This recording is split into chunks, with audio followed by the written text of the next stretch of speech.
Good afternoon. Excuse me. Welcome to the Lehigh College of Business Donald M. Gruhn Class of 49 Distinguished Finance Speaker Series. I'm Nathan Urban, Provost and Senior Vice President for Academic Affairs here at Lehigh University. On behalf of President Joe Helbley and Lehigh Business, it is my pleasure to welcome trustees, faculty, staff, students, and members of the community. And a special welcome to our speaker, Lorraine Barber-Miller, Executive Vice President and Chief Marketing and E-Commerce Officer at Philips, as well as a class of 1996 Lehigh alum. Lehigh Business is pleased to bring nationally and internationally recognized thought leaders, such as Ms. Barber-Miller, to campus to address important business topics of the day. In this way, we recognize and seek to understand the work of people who have played important roles in making the future of institutions, of organizations, and of society.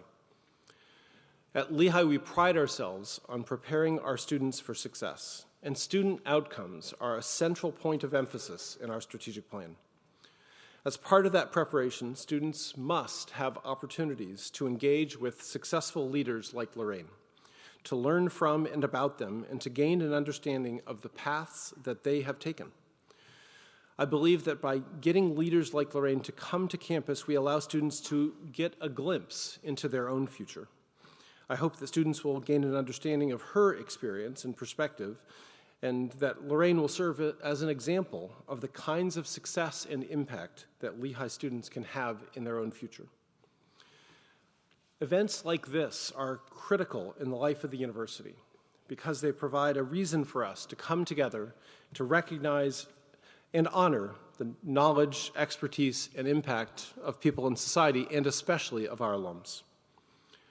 I'd like to take a moment to thank Don and Judy Gruhn, who have made this event possible through their philanthropy. Unfortunately, the Gruhns couldn't be with us today, but they are watching via live stream. The Gruhn Speaker Series, established in 2008, is just one example of extending the student educational experience beyond the classroom that we take so seriously here at Lehigh. Distinguished alumni, such as Don Gruhn from Lehigh's class of 1949, find many different avenues to give back to their alma mater. Don's generosity is found across campus, from endowing a scholarship to contributing to the financial services and the Martindale Society, to supporting Zollner Arts Center and the journalism and athletic departments. He is a true friend of Lehigh. The Gruhn Speaker Series is another way in which Don and Judy support Lehigh. We're grateful for this opportunity to welcome another thought leader to campus. So now I'd like to invite Georgette Chapman Phillips, the Kevin and Lisa Clayton, Dean of the College of Business, to the podium to introduce Ms. Barber-Miller.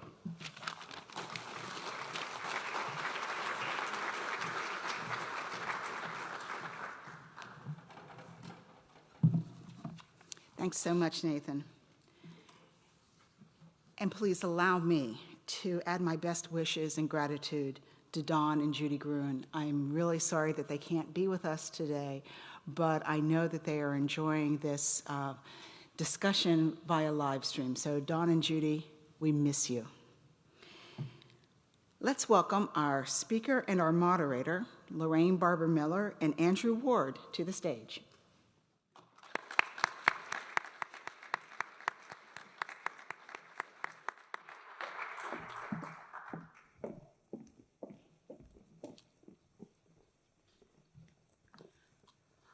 Our moderator, Professor Andrew Ward, holds the Charlotte and Dennis Singleton Class of 66 chair and is the Management Department Chair in the College of Business. He joined Lehigh in 2009. Andrew conducts research on issues related to corporate governance, including CEO succession, CEO compensation, the roles and concerns of the Chief Executive Officer, the CEO and board relations, reputation, and leadership. He has published articles in several top-tier academic journals on just these topics. In the popular press, Andrew's work has been featured in numerous publications, including the Harvard Business Review, Business Week, the Washington Post, the Financial Times, Investors Business Daily, and Leaders Magazine. He recently, like this past week, published an op-ed in the Wall Street Journal about whether companies should get involved in social issues. And they even made one of those little dot pictures of his face, and we're all very proud. Thanks so much, Andrew, for taking on the role of moderator today.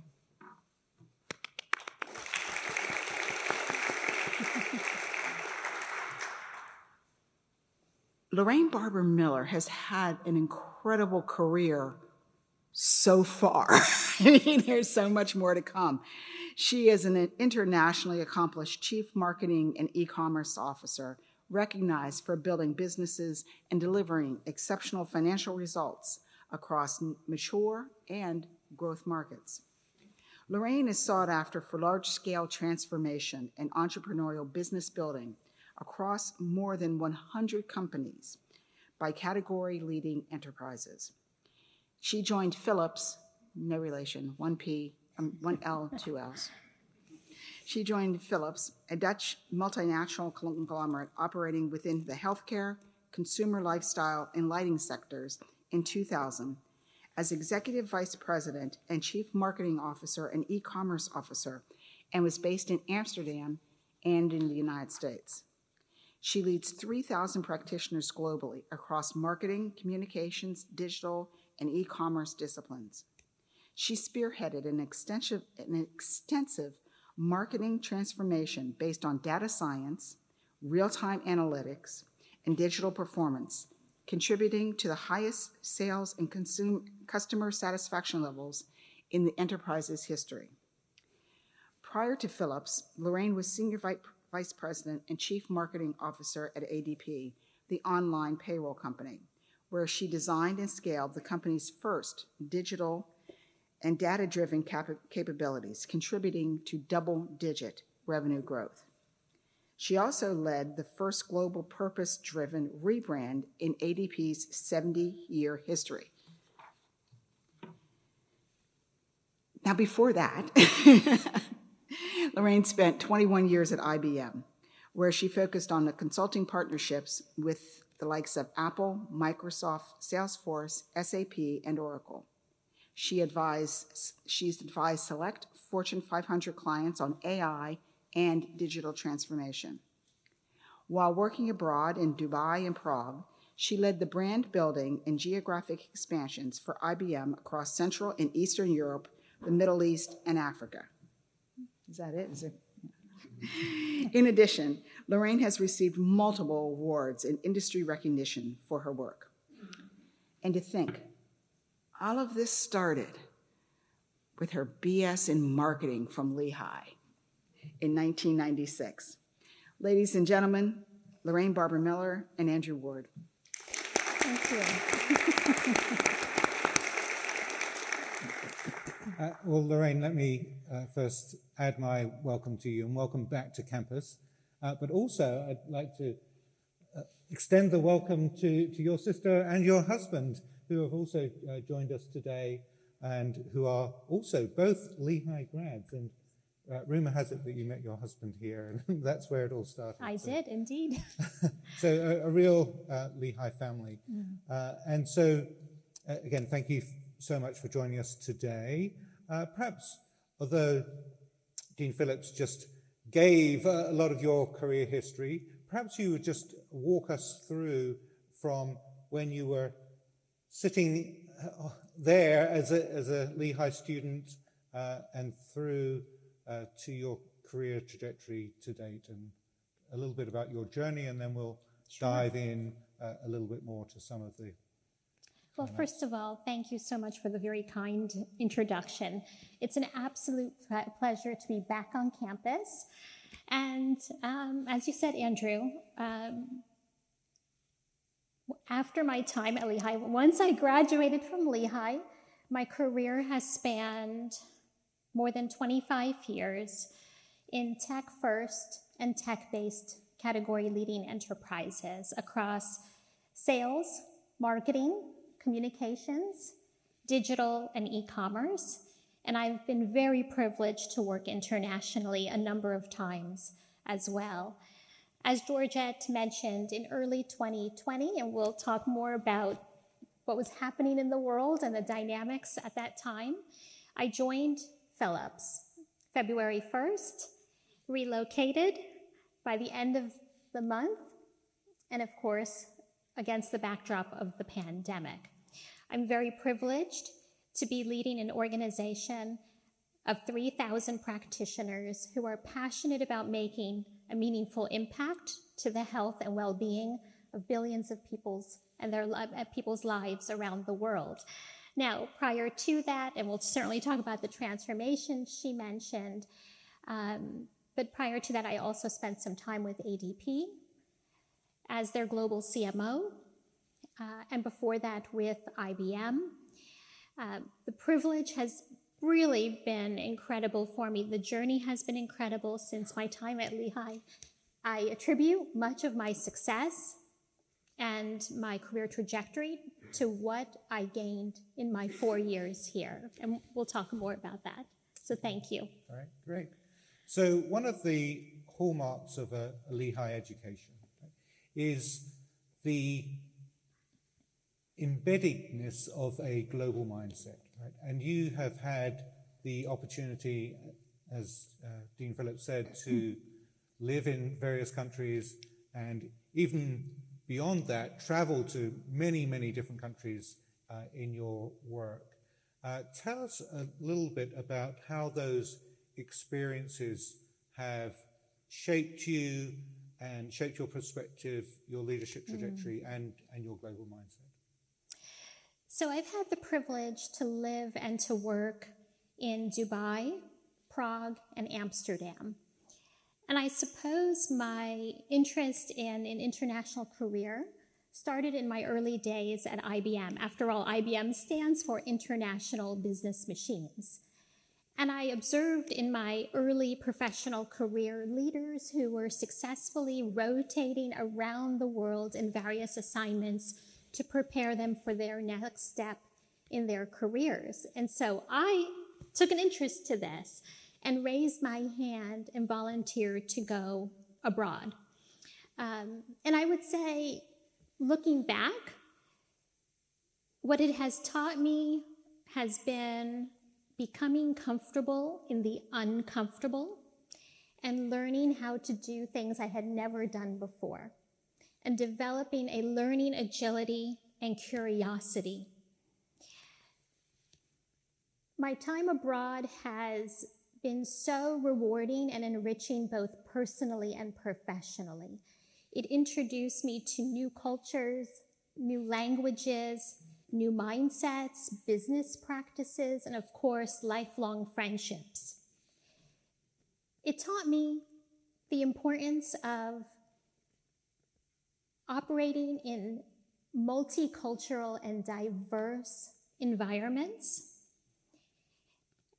and having cultural sensitivity and appreciation outside of the US. And so those are lessons that I've carried with me throughout my career, and I think have then prepared me and shaped me for what was yet to come. Now, I also believe that those life-altering decisions to go abroad are not without risk. Risk is inherent in such, I'll say, leaps of faith, unknowns, and I would be remiss to say, I'd be remiss to not mention that, my spouse, my husband, encouraged and supported every move. And I believe that our life partners either make or break our career decisions. And now we've both been fortunate. We've benefited from international careers, and so very thankful for that. But those are some of the life lessons, both personally and professionally, that I've carried with me. You've also, I heard you talk earlier today about how being abroad also kind of shifts your mindset from being a US-centric, and how instead of just taking US ideas there to wherever the country is, you have to kind of think about the local context and how you adapt that. Can you talk a little bit more about that? Maybe give an example of that. Absolutely. So in the 2 assignments that I had with IBM in Dubai and Prague, obviously I was working for a US-based multinational. Now the time in Amsterdam most recently, that's a Dutch multinational. And so very different orientations, but I think what you take with you is that, yes, my upbringing, my education, my experience has been primarily in the US. You go there and you listen and you learn, respecting the history, the culture, taking the best practices that we have, but yet respecting what works at a local level with relevance and bringing those back and making us better here. And so I think it's that agility, if you will, to take the very best from both angles or both experiences to help shape our thinking to be much more international as well here in the US. So one of the other, I would call, defining characteristics of a Lehigh education is being open to new experiences and change.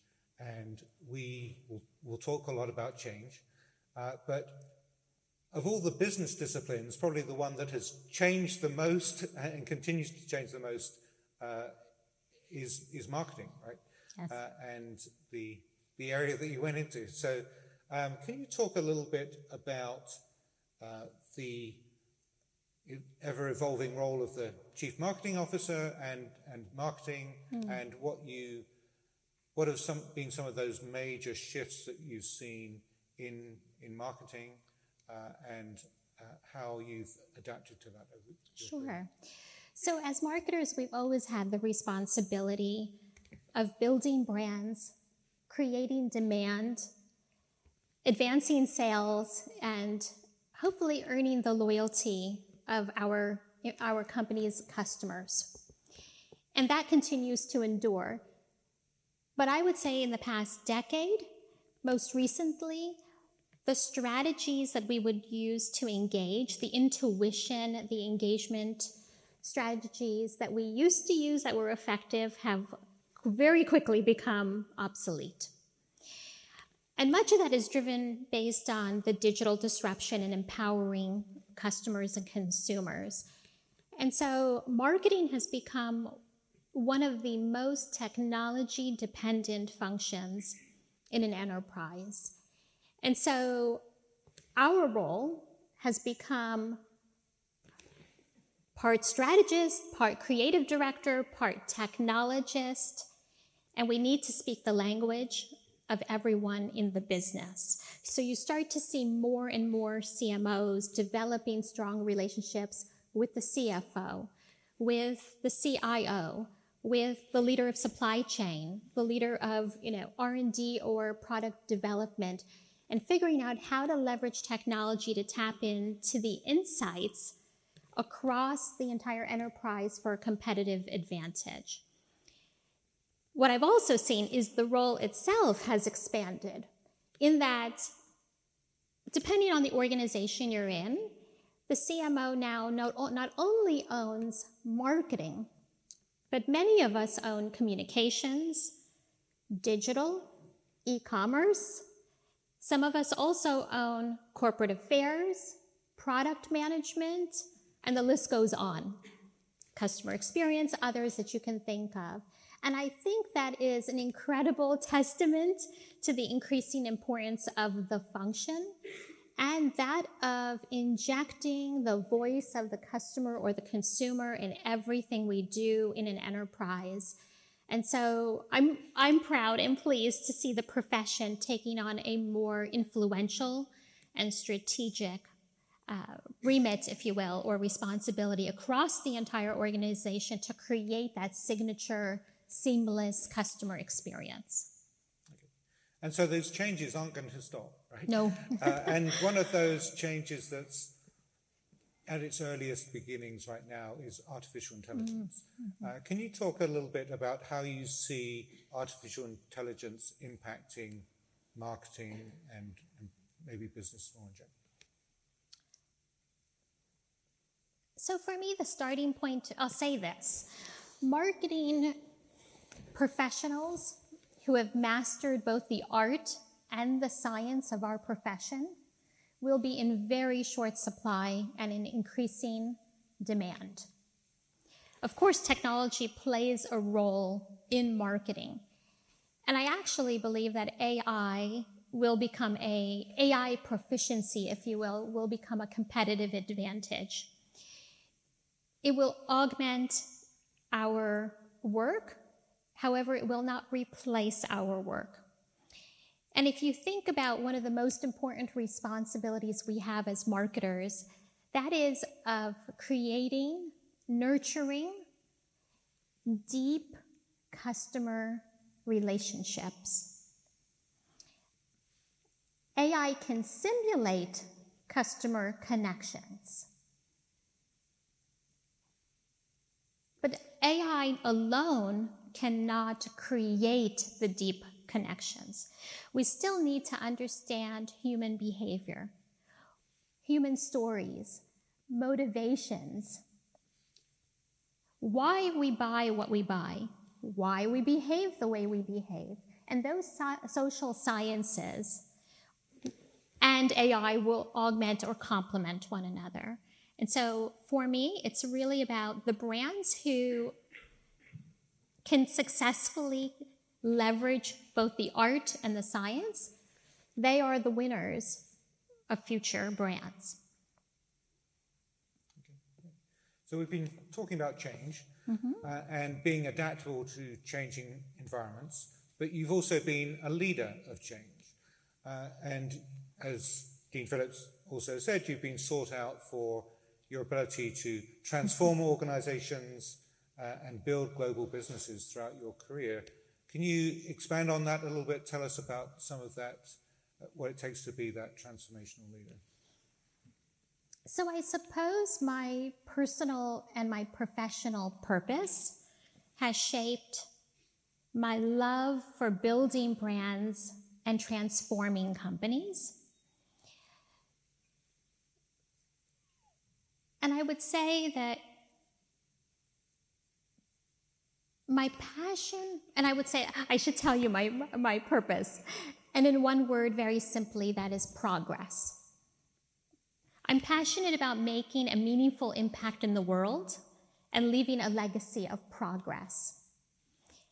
And so for me, I suppose when I reflect back on my trajectory, there are patterns or makings or markings, if you will, of transformational work and brand building in category leading enterprises. Okay, let's dig down into one of those, right? So as you mentioned, you joined Philips February 1st, 2020, great timing. And as part of that first month, you moved to Amsterdam, and then the world shuts down. And tell us a little bit about why you went to Philips. What was the challenge that drove you there, or that tempted you there? And then how did that reality change when you were there, and given that the world shut down, and really, such a large organization, not having any prior relationships internally. Tell us about how you went about that transformational change. So rewind to February of 2020. As you mentioned, and as Georgette mentioned, I joined the organization February 1st. We relocated to Amsterdam by the end of the month, and 2 weeks later, we were in lockdown. So new country, new company, new team, new transformation, and it all had to be done through a screen. Now, the role itself, I faced a significant opportunity with some very complex challenges. To transform to lead the most extensive transformation in the enterprise's history of the function, following 3 abandoned attempts to change, which was unknown to me as the incoming leader. At the same time, a bit of the backdrop or what I inherited was an organization, organizationally, I had 4,000 practitioners globally who were operating in a decentralized, independent fashion across every discipline, across the businesses and across the markets. So we had 4,000 people around the world who defined their priorities, their plans, their execution, their measurements of success, with no standard ways of operating or working around the world. At the same time, in the broader organization, the stakeholders. So there was reluctance, but also at that point, so the sentiment was to dismiss the prior attempts, right? Due to lack of leadership, prolonged change fatigue, and erroneous positioning that this was for a productivity exercise. Now, it's a 130-year-old company, deeply rooted culture. As you can imagine, the mindset was legacy. It was about protecting the status quo. It was about protecting the past. The business was performing very well. So there was this general sentiment or belief that this transformation was not necessary, and certainly one of this magnitude and scale would not be possible. So this has required, innovative thinking. It has required reimagining how we work in every way and how we engage with our customers also in every way. So I imagine you said there's been 3 previous failed attempts at this transformation. So probably everybody in the organization is sitting there with their arms folded, Yes. thinking, who is this coming in? And it's not going to work. Right? There's no way it's going to work. And really, we're not interested in going through this change.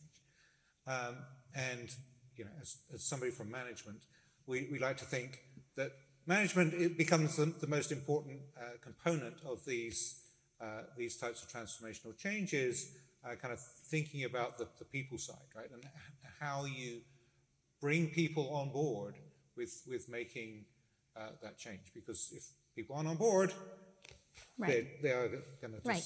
sit there and fold their arms and do nothing, right? So how did you do that? Right?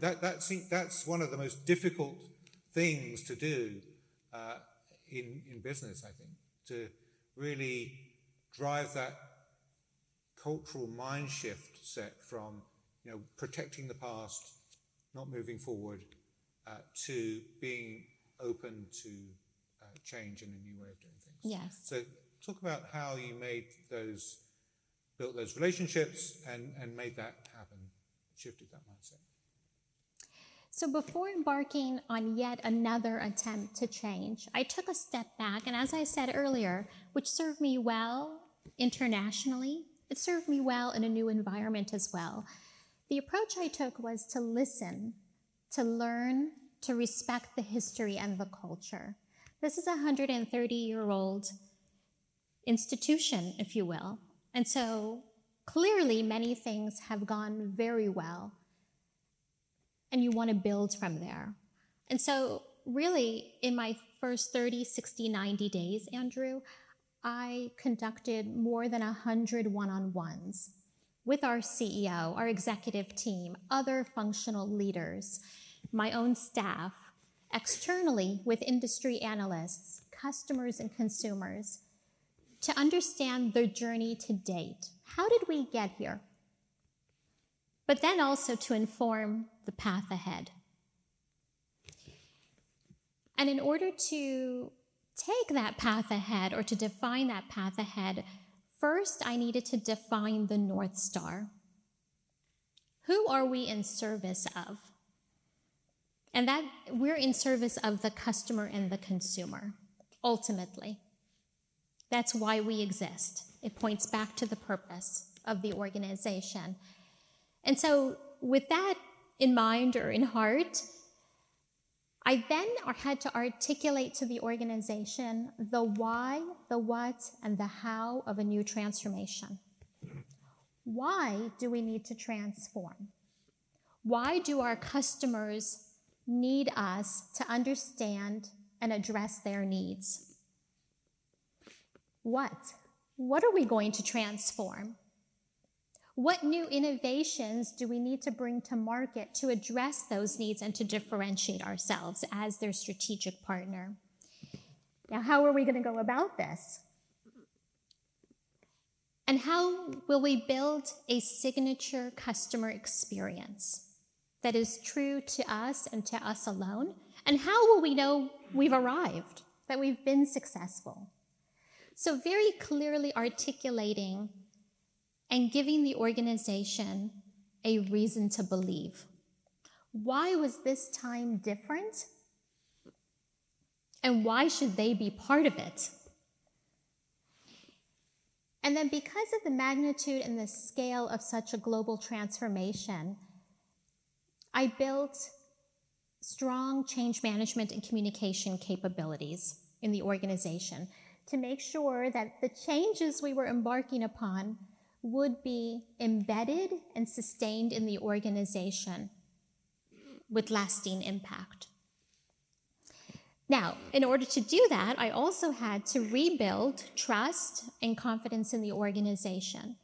As you mentioned, building new relationships, not only within my own function, but importantly, because marketing touches every aspect of the business, I spent significant time and energy with every functional leader, with finance, with IT, with supply chain, product management, sales, each of the businesses, the markets, understanding their businesses, their priorities, and how marketing could be positioned, transformed to drive the growth that we collectively wanted and centered around the customer or the consumer. So that was some of the work happening in the background. Now, we're in the beginning of a pandemic, or we didn't know at the time, frankly. At the same time, I wanted to understand what we had. So taking a very data-driven approach, I wanted to understand a baseline. What were we planning? What were we executing in market? What was the impact? Where was the return on investment? What I discovered very quickly was that there was no enterprise-wide marketing strategy, no priorities, no plans, and no measurable return on investment year in and year out. So good, bad, indifferent, get a baseline. What do we have? I then benchmarked ourselves against some of the very best brands in the world to get that external standard of excellence. What does great look like? What's our ambition? So baseline, benchmark. I then very quickly moved into going deep on the work. What work gets done where and by whom? Because I had a sense there was some duplication probably happening if we weren't working in an orchestrated and standardized way. So think of it as activity mapping, baselining, benchmarking, activity mapping. That then informed the first ever marketing strategy for the organization. And that strategy became a framework to align all of our businesses and our markets on how we would go to market, but also engage with customers and consumers. So think of it as prioritize segmentation. Think of it as understanding key needs that we wanted to address in the market, the portfolio to go after, potential product roadmaps of potential offerings in the future, all with then the right messaging, the narrative, the messaging, the right campaigns, engagement, both physical and digital, all the way through to e-commerce. It was a unifying function, if you will, for the entire organization. At the same time, I built the leadership team and brought together a leadership team from across the organization. And then, of course, naturally, or very practically speaking, you need to think about the work, right? You need to then redesign and simplify your entire processes. You need to think about the underlying enablers for your success. What new capabilities will we build for our people? How will we work? Roles, responsibilities, new job descriptions, measurements of success, and expectations. At the same time, because we're in the throes of a global pandemic, I made the decision to shift 100% to digital. So we're ramping up our digital capabilities.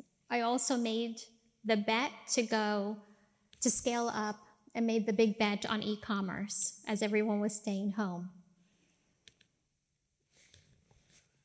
At the same time, I would say we were also building our analytical and performance capabilities. All this work is wonderful to have, but until I understood what impact we had on the business and returned back to our shareholders, the equation wouldn't be complete, right? And so we were building with the, leveraging AI and ML capabilities to understand our results in real time so that we can make decisions about our media investments, but then also in real time start to take that action to optimize what was working and what was not working in the market. So think of it as really a reimagining of the entire function.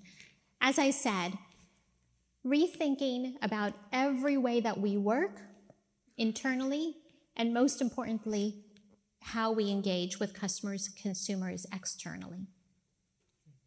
So in any transformation, right, even if you're doing a home remodel, you have a before picture and an after picture, Yes. right? How would you describe the key differences in the before and after in Philips through this transformation? So I think what I just described shares with you a bit about kind of the before, the current state when I arrived, right?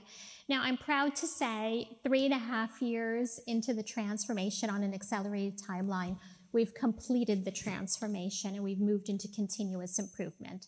Now, I also believe that transformation is never complete because you can always innovate around new offerings, around new customer segments, how you work, how you engage, and the contributions you make to the business.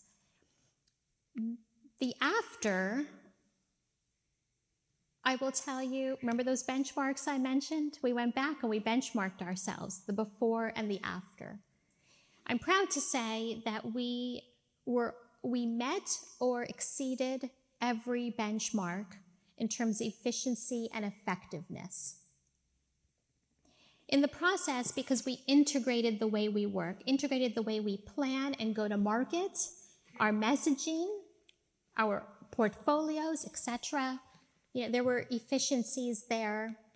And I reduced the organizational spend significantly.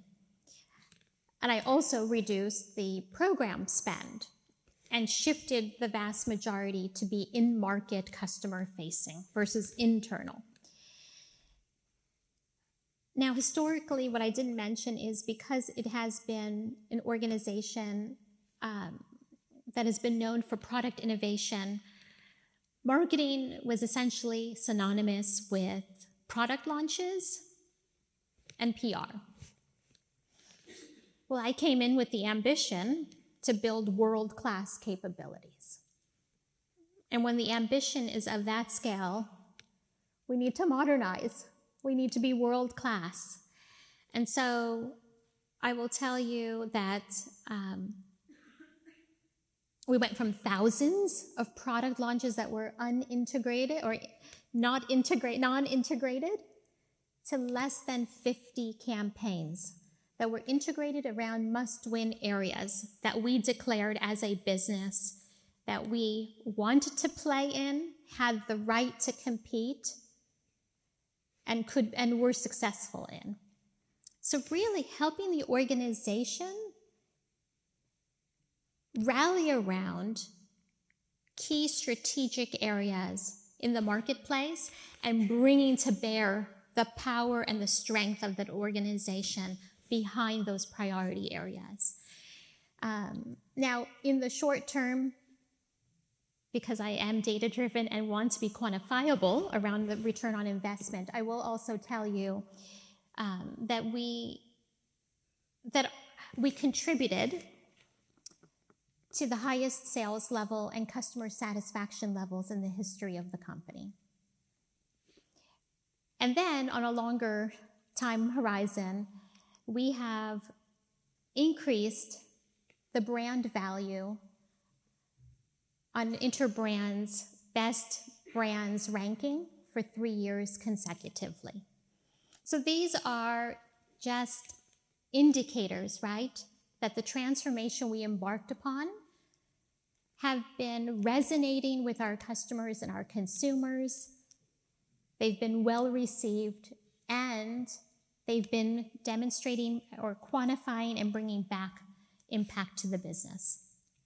So going through this change and that before and after, and as you think about students today, what are some of the leadership lessons that you would take away from either that experience or your broader career that you would pass on to the next generation? For myself personally, I aspire to be a leader of consequence. And what do I mean by that? That is rising again above all weather conditions. Transformation and change is hard. It's complex. Most transformations will fail. But effective transformation requires leadership with conviction and commitment to the people. The courageous leadership to be steadfast in the difficult but necessary decisions for a business in order to safeguard the present and the future. Also, the conviction to change culture, challenge conventional wisdom and norms, and to move to high growth areas. But I would say above all, the leadership lesson for me, having led something of this magnitude and scale, is that it's about the commitment to the people. You can build the most efficient tools, most agile processes, all of the right things. At the end of the day, it's about the people. They will embrace the change and embed it for the long term.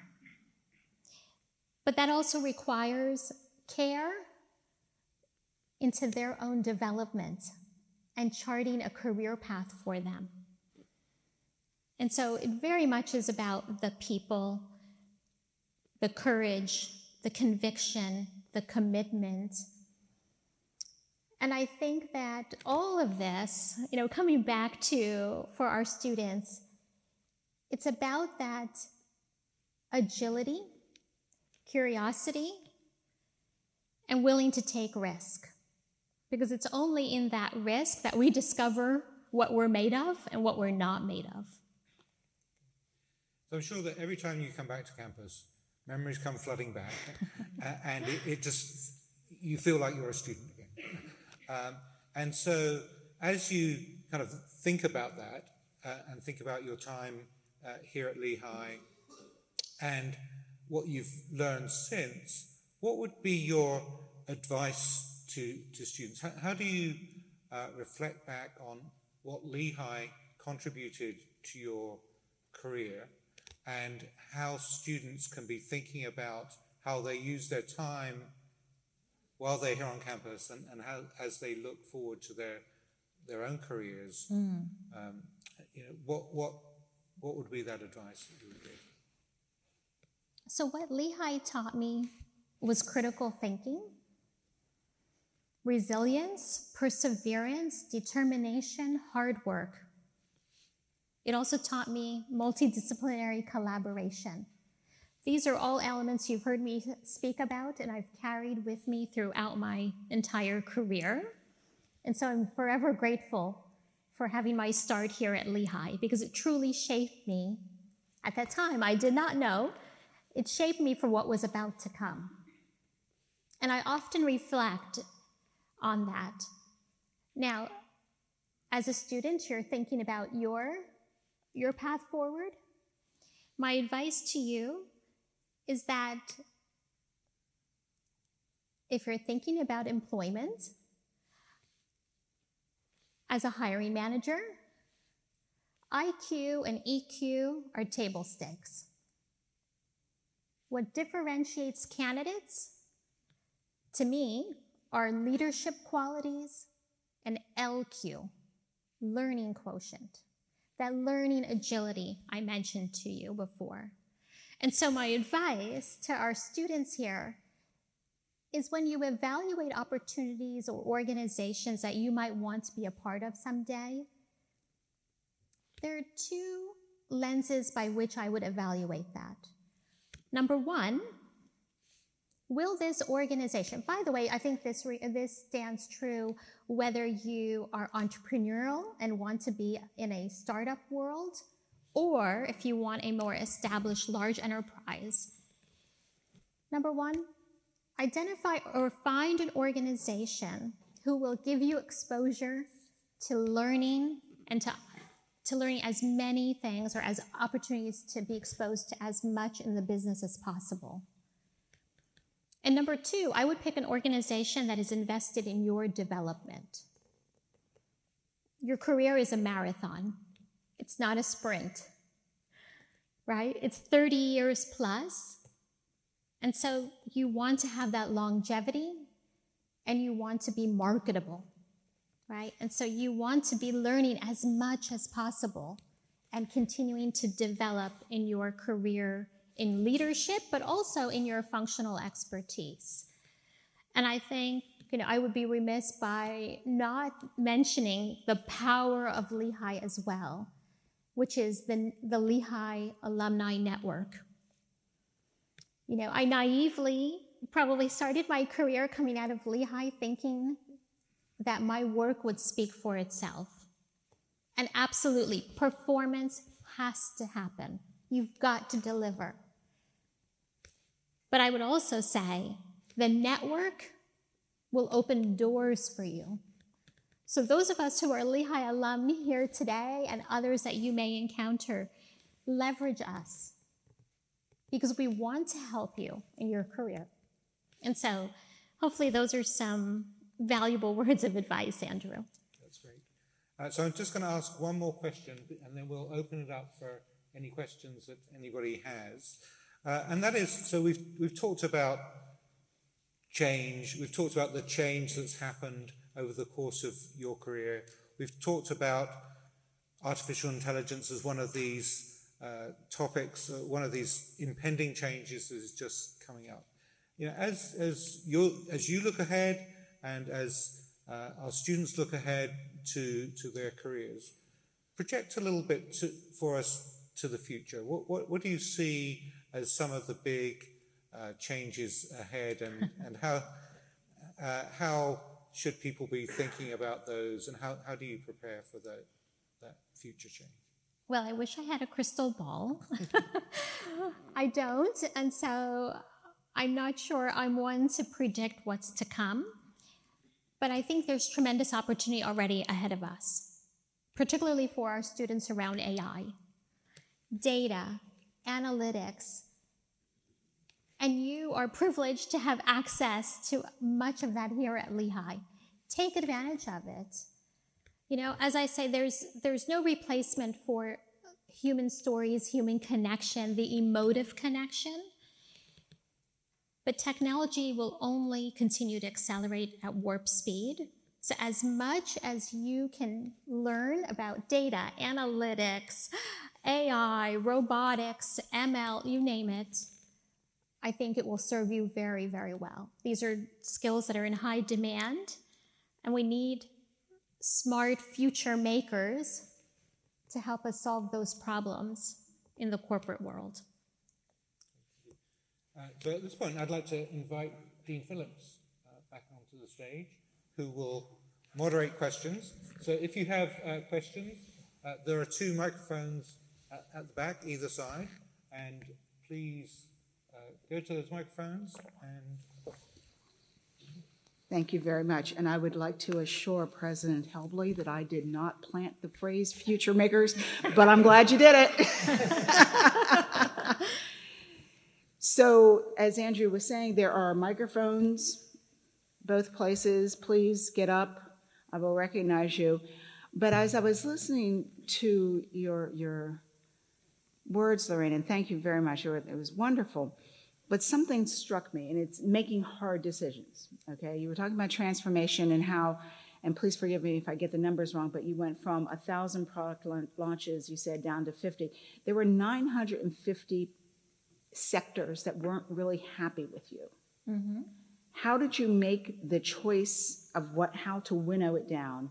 And then how did you manage the people that ended up on the, let's call it the not winning side?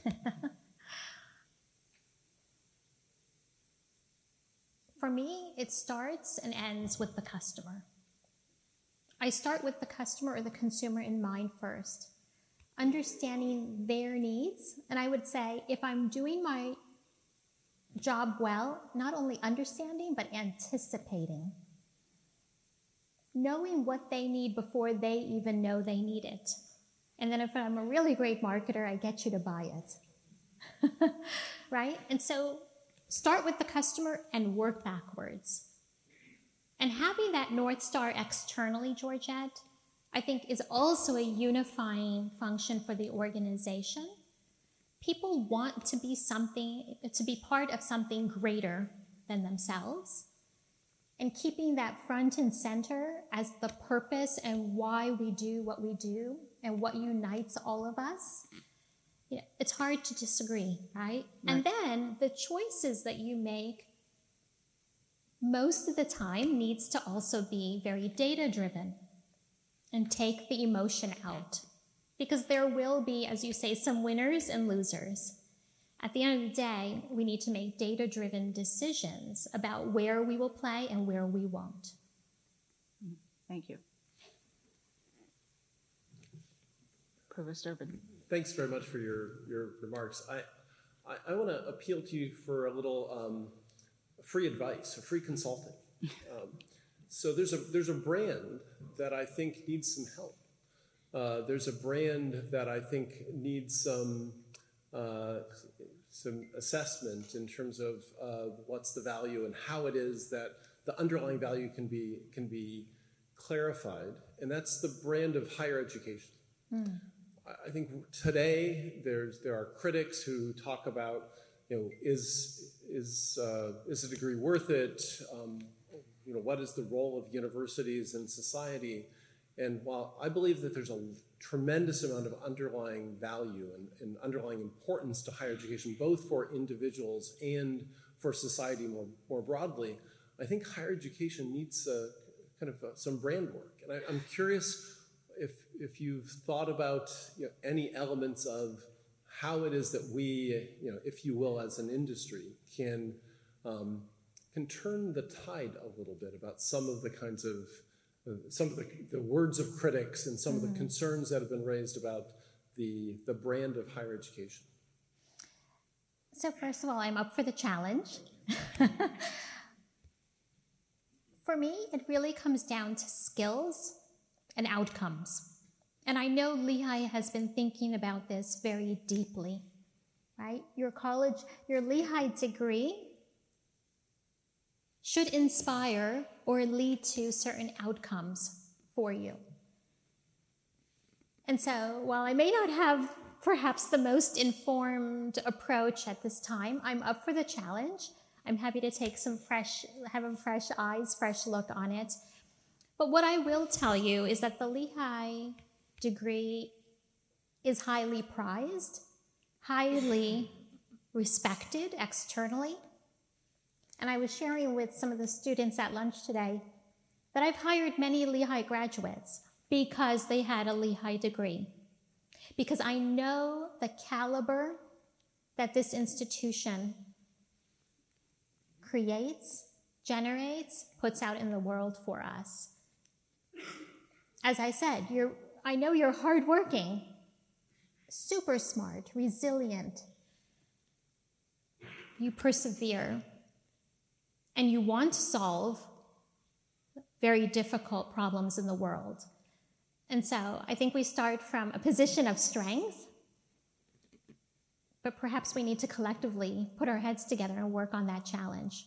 But that's also why I advise our students to seek as many opportunities as you possibly can and be that lifelong learner and develop as many skills as you possibly can, because you want to be that MVP on the team. Thank you.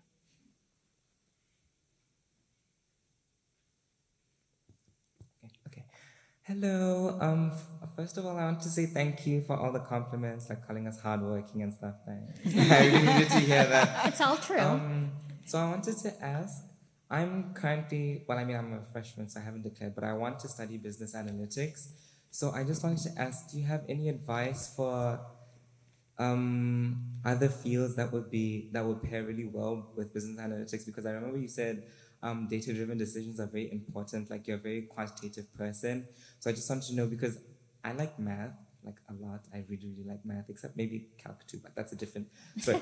But I do like math, so I wanted to ask, I was thinking something with like a minor in statistics, maybe even a double minor in anthropology, but I don't know what would be the best, most marketable, and also most fun things I might do with that. And, yeah.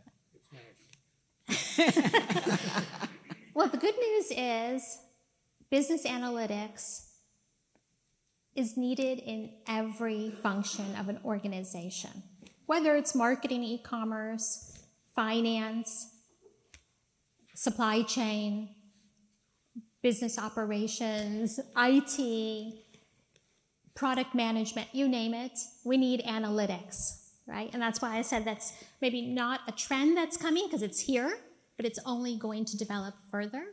Now, the context in which you apply that, I think that depends on you, right? What are you passionate about? Where do you see your purpose? And that may not be defined right now or clear right now as a freshman, but as you get exposed to opportunities, to various industries, you start to think, wow, I could really do this in a CPG company. I could do this in financial services, health tech, pure tech. So I think the beauty of what you're majoring in and what you've selected is there's broad applicability. I think the opportunity you have is, where do you want to focus that knowledge and expertise? And that will certainly come in time. Thank you. Thank you.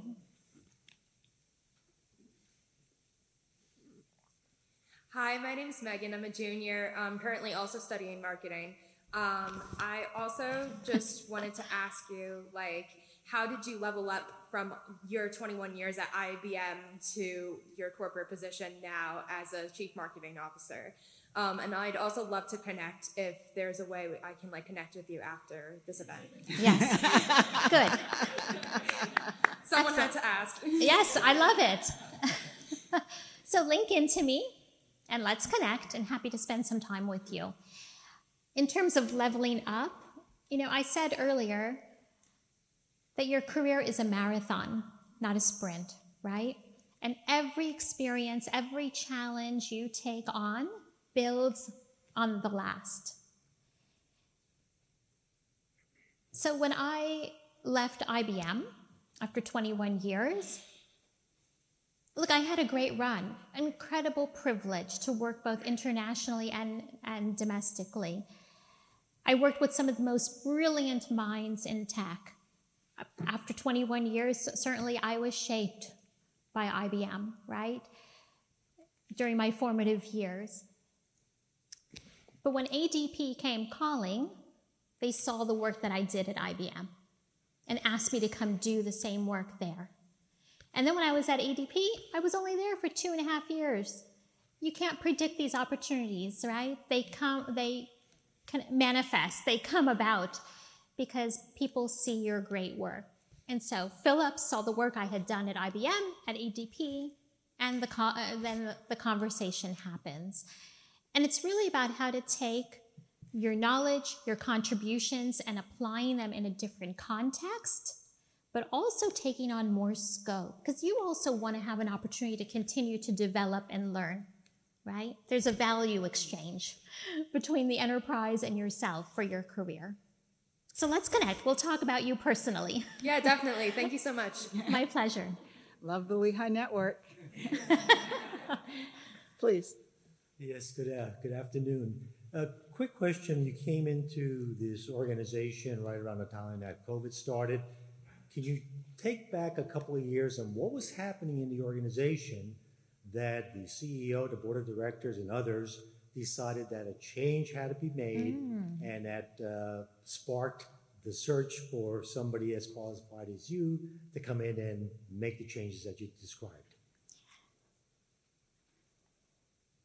So about a decade prior, our CEO at the time has been credited with transforming the organization from what many people would recognize as an industrial electronics conglomerate to fast forward a new ambition into health technology. And so it is within that broader ambition, if you will, of the organization that the marketing transformation needed to happen. Because not only was the overarching business transforming, every function, every part of the business had to do their part to transform to achieve that future vision.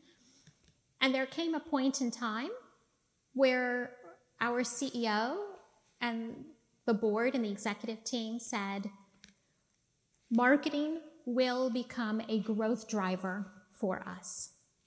And so we embarked on building world-class capabilities.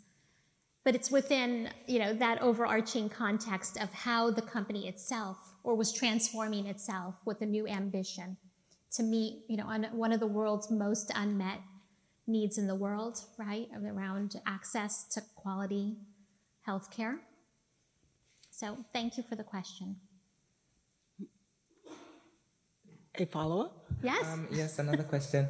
I remember you were talking about like some of the qualities that employers are looking for. You had talked about like the LQ, learning quotient. How would you demonstrate to a potential employer that you have that capability and like ability and flexibility to learn and stuff? Because I don't think you can just tell them, I know how to learn. How would you demonstrate that? For example, while you're on campus, certainly there are extracurricular opportunities, courses, programs you can be a part of. Earlier this morning, I had the privilege of sitting in on Professor Mendez's Management 305, Problem Solving and Decision Making. And there were some groups that shared with me their projects. They're working with local businesses to think about how to approach the market differently. And so there are opportunities like this here at Lehigh. And I think perhaps Andrew and Georgette may be are better able to articulate and help steer you in that way in terms of what's available. But it's also what you can do externally. There are courses you can take online.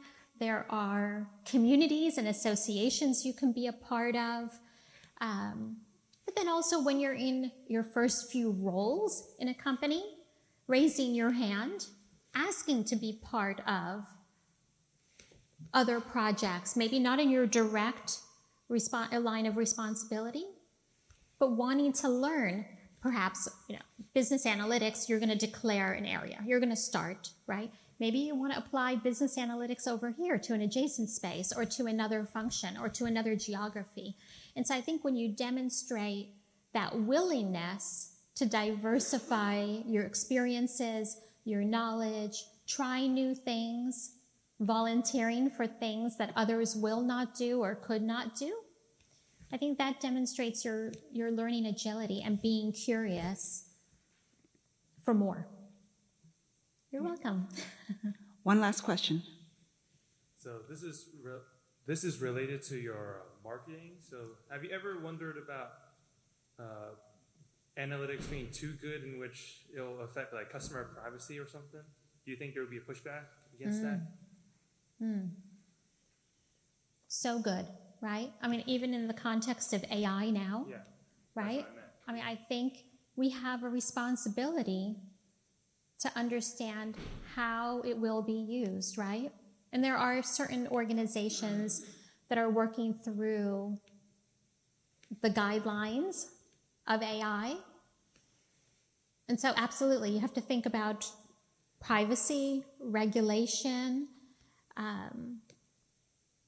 so many considerations, right? And I think it's still early days because we've somehow become fascinated with generative AI, but yet we do have a responsibility in each one of our organizations and for the world at large, for society, to define those parameters. Well, Hopefully thank that you helps. so very much. Wonderful, wonderful words, and I hope all of the students were taking copious notes. And I'd like to thank everybody for attending the 2023 Don Gruhn Class of 49 Distinguished Speaker Series. Special thanks to Don and Judy Gruhn, whose continued generosity has made this series possible as we strive to expose our students to not just what's inside of the classroom, but what informs us around the world. Andrew, thank you so much for moderating today. I think everything goes better with an English accent. And to Lorraine Barber-Miller, who I've met how many years ago. Thank you. And thank you all for coming. Thank you. Thank you.